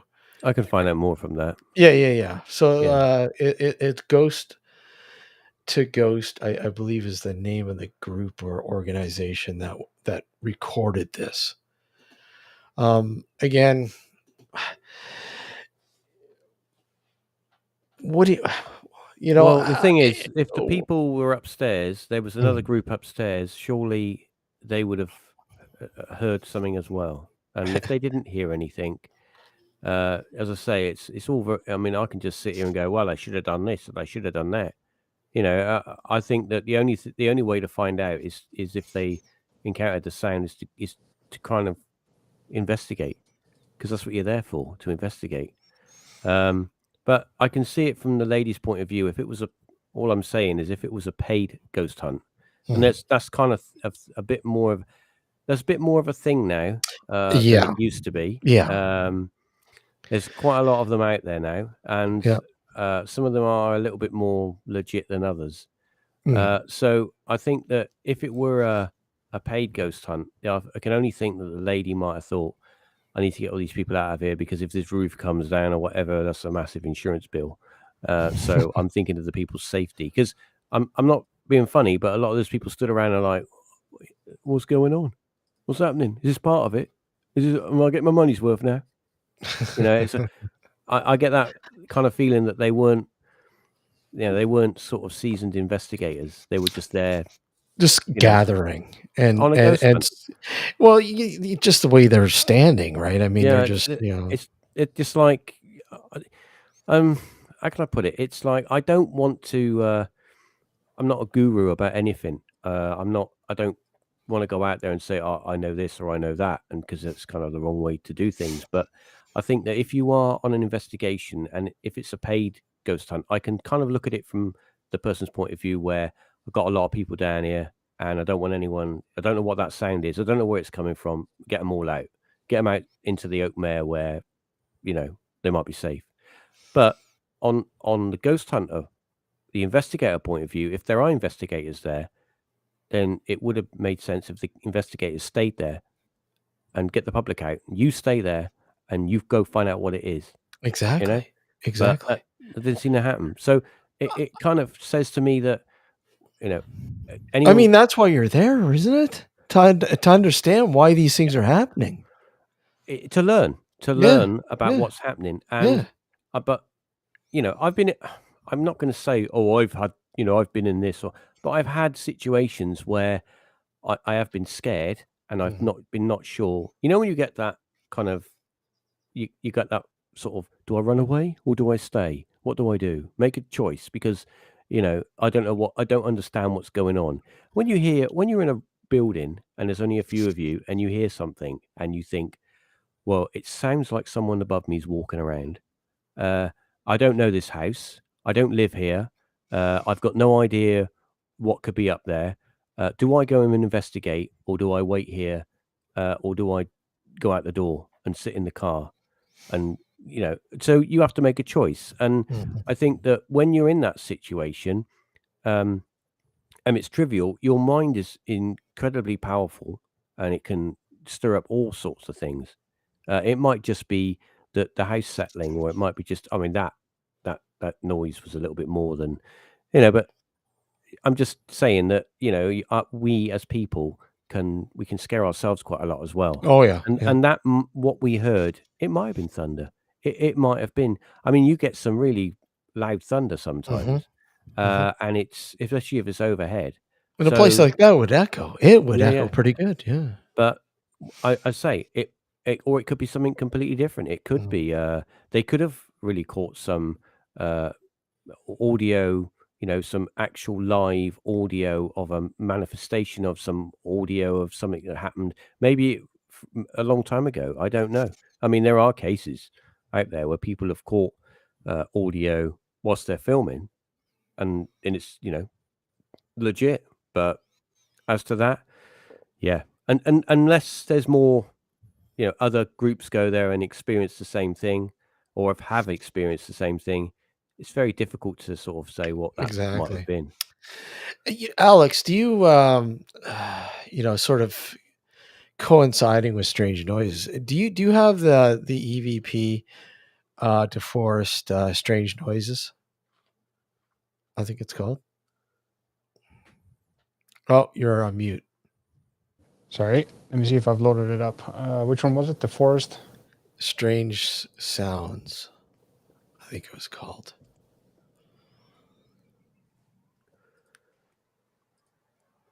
I think I do. Yeah, I do. Okay. Play it. I want Reeves' take on it. Okay.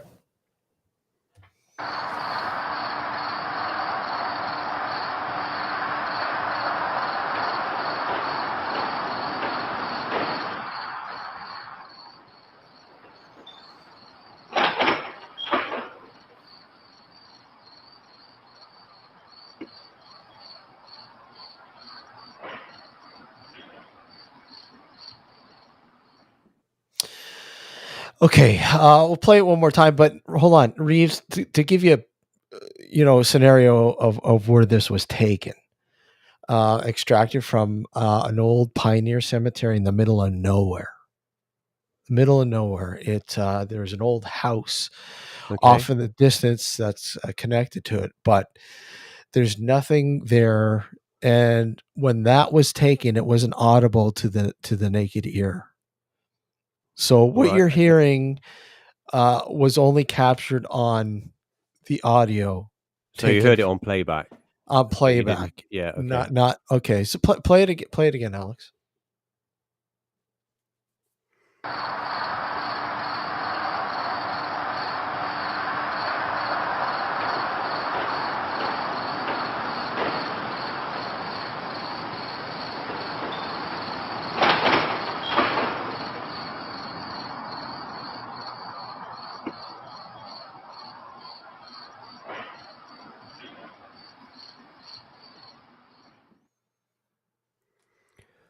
So, to me, that either sounds like hammering, or it sounds like a cart or a large door being unbolted and then bolted back.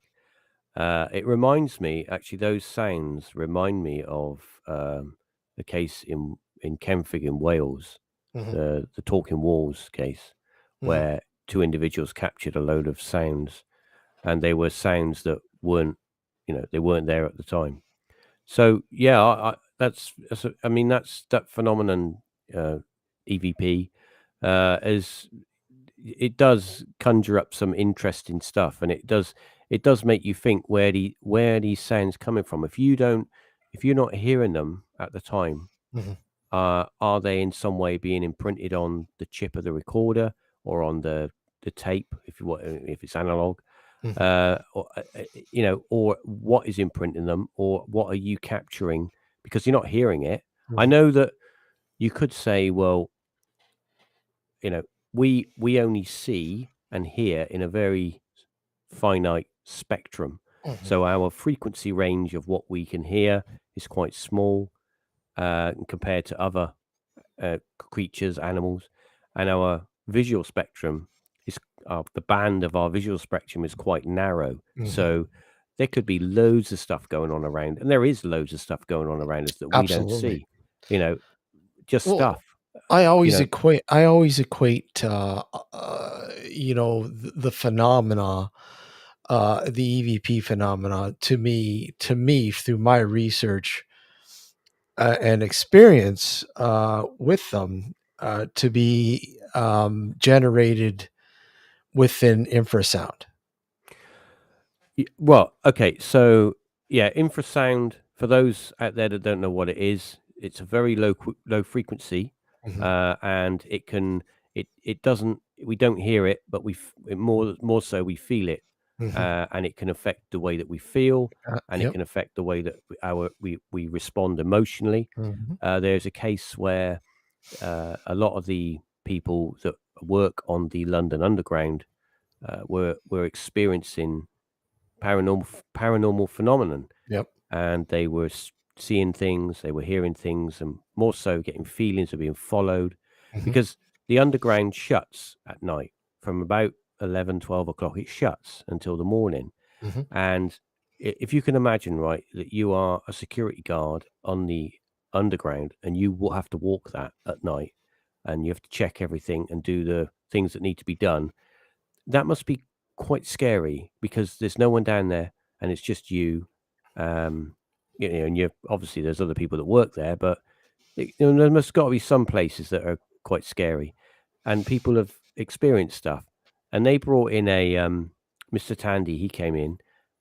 He's no longer with us, I don't think. He did some research, but he used he was measuring he said it was sound waves. He said it was infrasound, and he measured infrasound, and it was quite high down there.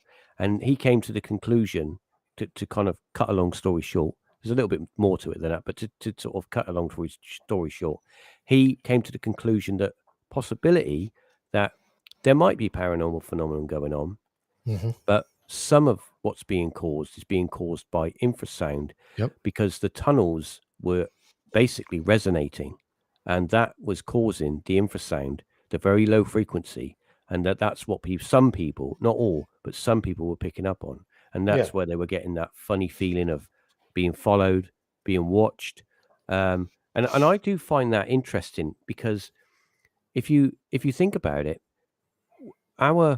we as a species go back to the early days when we were hunter-gatherers. We would go out and find animals to kill to take back to eat. And we were always looking over our shoulder because there was always a lot more fiercer animals out there that would want to eat us. And so we had a kind of a like a sixth sense of being aware of ourselves and what was around us. And I think we've lost that in a way, because I don't know if you've ever done the experiment I have of just staring at random people and telling them to turn around and look at you, just staring at them. Just look at me, look at me. And you don't get it all the time, but you do occasionally get someone turn around and look straight at you.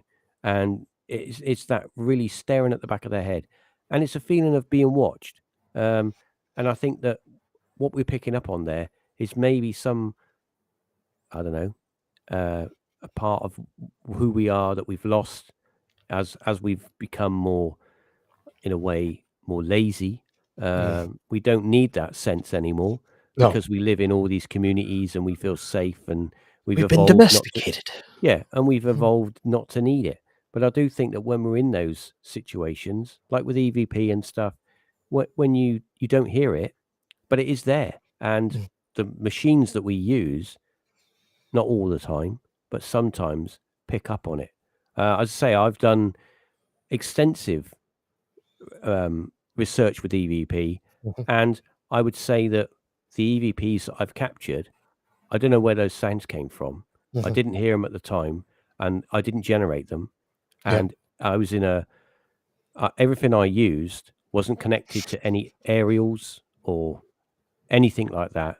And I monitored everything, and I didn't hear any stray signals or anything like that at the time.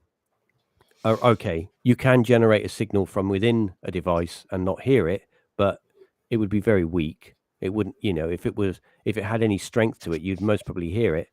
And I can say honestly that I don't know where those sounds came from. And at the time it did scare me, because I was, when you do something and you think, and you don't really get any results, so you become accustomed to not getting anything.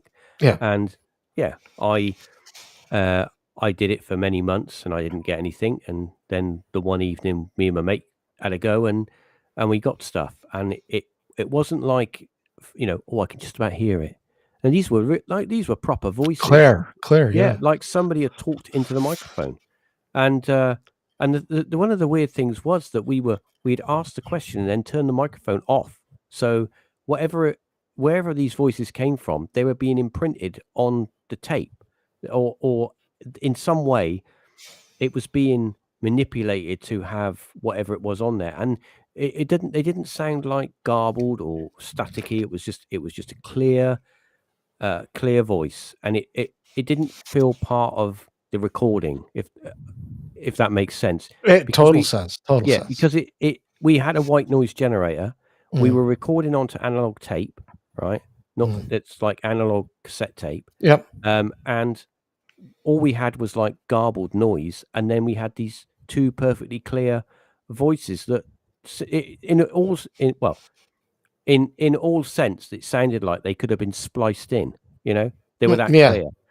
So I don't know where they came from, but that did like scare me a little bit when that happened. And I've had lots of EVPs before, words, and I've recorded stuff where it sounded like people having conversations, but they've been really, really quiet and really sort of, what am I hearing? I don't know what I'm hearing. I'm hearing something, but Yeah. I mean, even Gareth and I had stuff.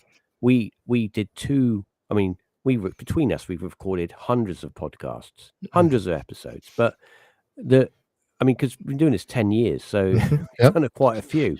Well, there But was one on there was one on the one two, show that you guys it's two. too. But I remember the one he played. He played it a few times for me, and I'm like, wow, Yeah. that's it's like a growl or something. Yeah, it's like a laugh. Yeah, like a laugh, an evil laugh. It was a Halloween episode.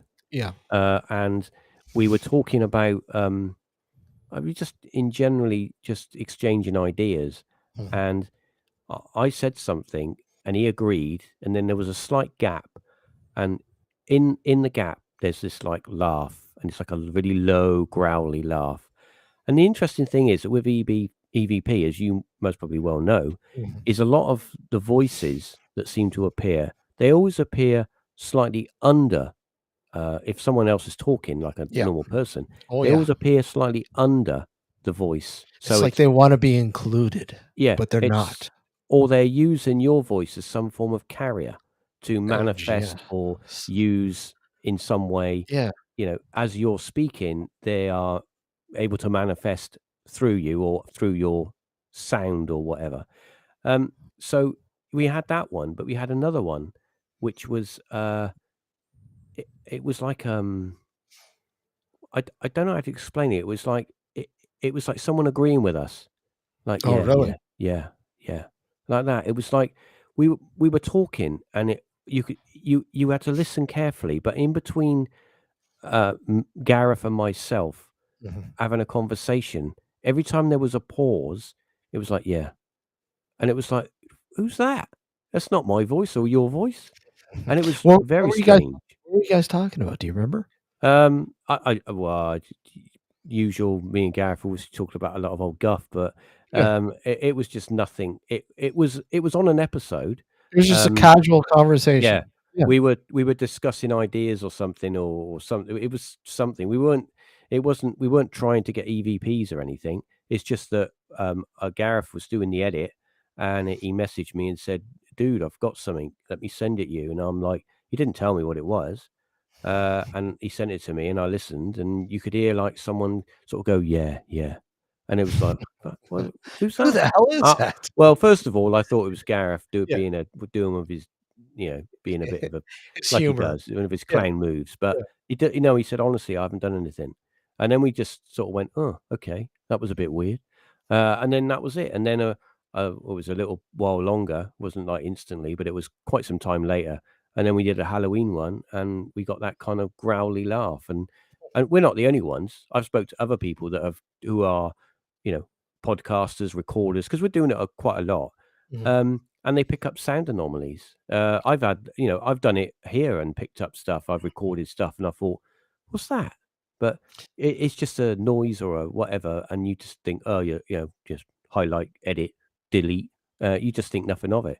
But back in the day when I would do recordings and do EVP, I got lots of voices, but a lot of them, I had no idea what they were. And of course, I didn't really have although I had the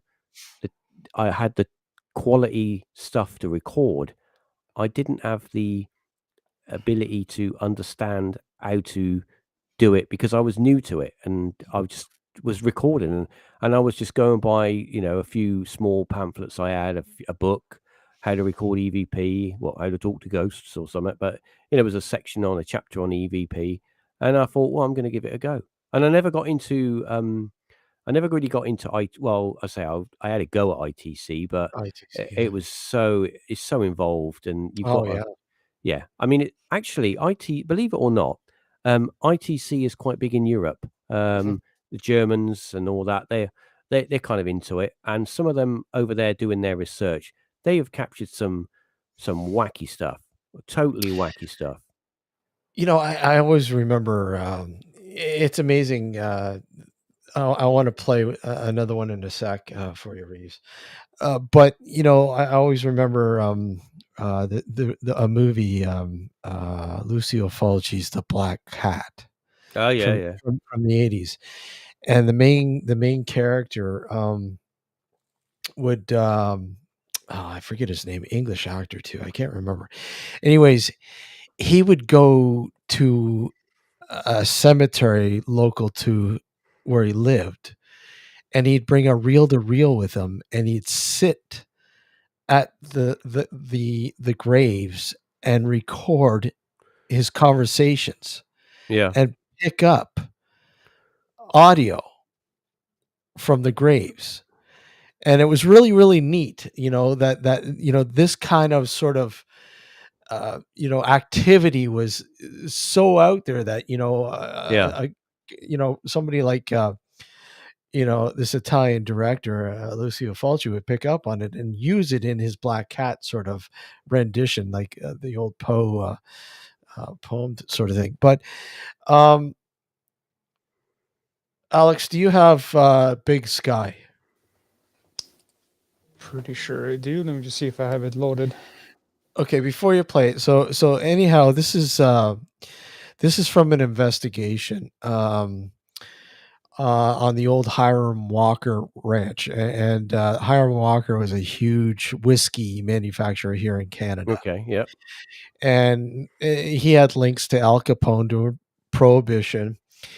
And in fact, from what I understand through historical records, Al Capone actually visited this ranch, this house, and it's now, well, at the time of the investigation, was a horse ranch for training horses. I can never say that word, escatarian. I can never say it. Equestrian. That's it. And so anyways, they had issues with some of the horses getting violent, being disrupted and violent, and actually getting hurt, hurting themselves, and all sorts of weird stuff happening on the ranch. And so we went in and we did the guest house. The guest house was built in the 50s, and it has had a very violent sort of history to it. Past caused the people who have been in there, have lived in there, that a lot of violence has played out in this place. And anyhow, there was a point when they had a painter in to freshen up the house, and he was up on his scaffolding, like his scaffolding in the one room, and ladder, whatever, and he was painting, and all of a sudden he felt somebody starting to strangle him, grab his neck and strangle him, to the point where he fell off the ladder, and all sorts of weird stuff. Anyways, I decided to put, I have one of those H4 Zoom H4 recorders, Yeah. and I decided to put it in that room just as an ambient sort of recorder. And we were upstairs doing some stuff upstairs, sitting down, and you could hear us talking a little bit in the background. And then all of a sudden, you hear something in that room with the recorder. Go ahead, Alex. So just a quick question, because I have a couple of them that are labeled Bit Sky. One says guest house main floor. Yeah. And then there's okay. That should be it. That should be it. Let me play that one there. Hold on.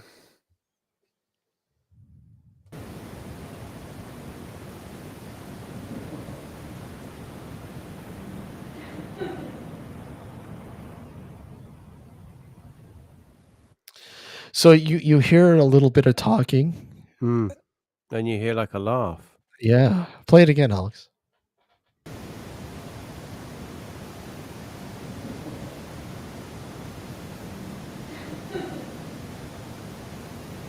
That's quite clear. Mm-hmm. What were you talking about? At that point in time, I couldn't really tell you what we were talking about up there. Yeah, it also it kind of sounds like whatever made that noise was laughing in response to what you were talking about, as it was Yeah, like eavesdropping on you. exactly. It quite possibly was.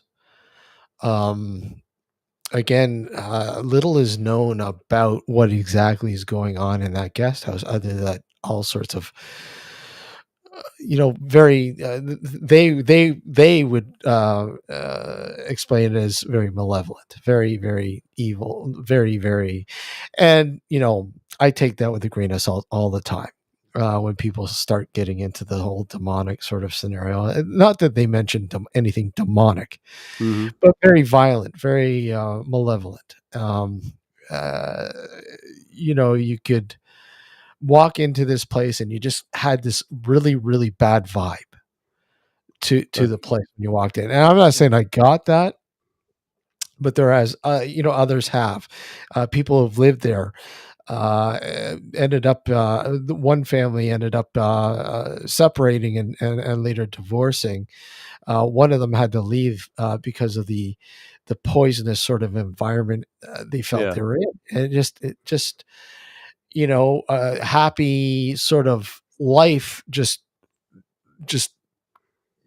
dissipated into complete ruin.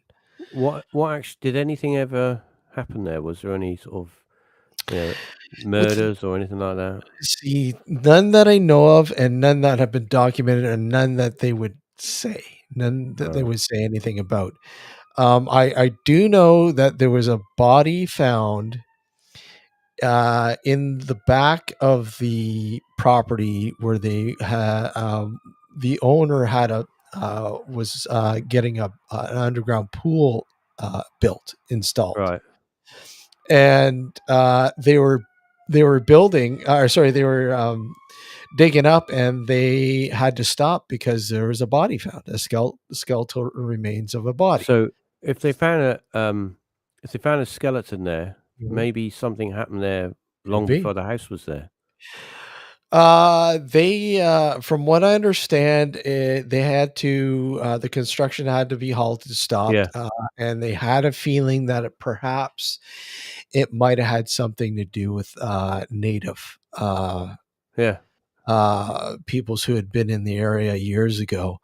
I don't know to the extent of what happened with that. I don't know how far it went, but I can tell you, I don't think it was native. It was somebody a lot later on. Ah. So again, trying to find information about that is really, really hard.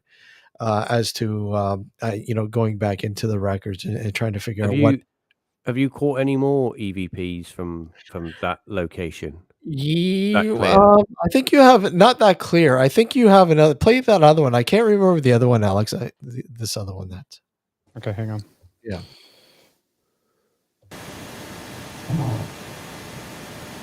That Was that you? what? Did you hear that? I totally heard that. Gord, you heard that? Yeah, it happened right next to me. Yeah. So what's really weird is we're in one room and Gord is Gord who's talking. Yeah, that's right next to me. Gord was in another room across the hallway. So there was 3 rooms, Right. and he was in the far room, and a few of us were in the other room. And there was a stairway to go downstairs to the main level.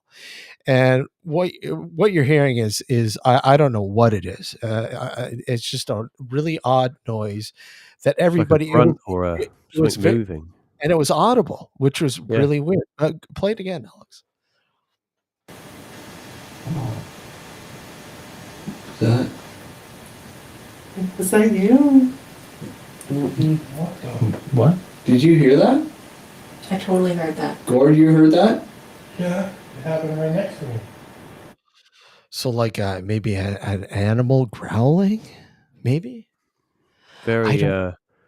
very strange sound. I mean, Yeah, odd. anomalous. Who knows? It could be anything. It could be, yeah. It just could be the building. But Mhm. yeah, stuff like that is, once again, when you do capture something like that, it's difficult to sort of put your finger on what it could possibly be. Exactly. Yeah. But there was tidbits, but nothing quite as had the same clarity as that female laughing sort of thing. Yeah, that Yeah, was no, that that was was clearly you could hear that. yeah, that was probably the clearest out of the bunch that we captured there. In Yeah, fact, we were supposed to go back in and further investigate that and investigate the main house. But I guess when we presented what we had captured yeah, to the owner, they were like, "Oh yeah, we definitely would like to have this further," but something spooked them off, and they just didn't want to go any yeah. further. Yeah, I think it's either goes one way or the other. They want you to come back, or it's like, no, you've kind of shown us there's might be something going on, so we don't want to make it angry. We don't want it any Exactly. worse. So just Exactly. leave it alone. Exactly. Exactly. So it's tough. But yeah, EVPs, I don't know. It's to think what they really where they're coming from or what they are. Like I said, I just out of everything that I've sort of gathered and researched over the years, to me, I think one of the key sort of aspects is infrasound. I really do believe that some of the Yeah. answers are within that realm. Yeah, I do. yeah. I mean, say I've done it and I've studied it, and I haven't done it for a while. Started it back up a few years ago. Didn't really have much success.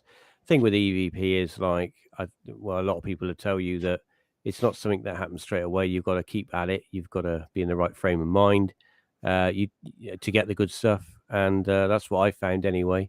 And yeah, I don't know where those sounds come from. I definitely recorded stuff, and were they speaking to me?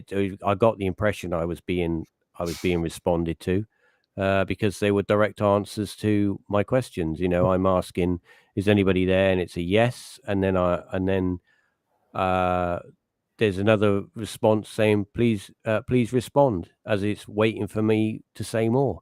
It wants a conversation with me, and unfortunately, that I bottled it after that, and I'm like, I'm not doing any more of that, So I didn't do it for a while. I just left it alone. I thought, oh, that was confirmation that there was something there that I had no control over, and up to that point, I was like going and recording and thinking, yeah, I'm going to get nothing, and I never got nothing, or I get something and I think, well, I don't know what that is.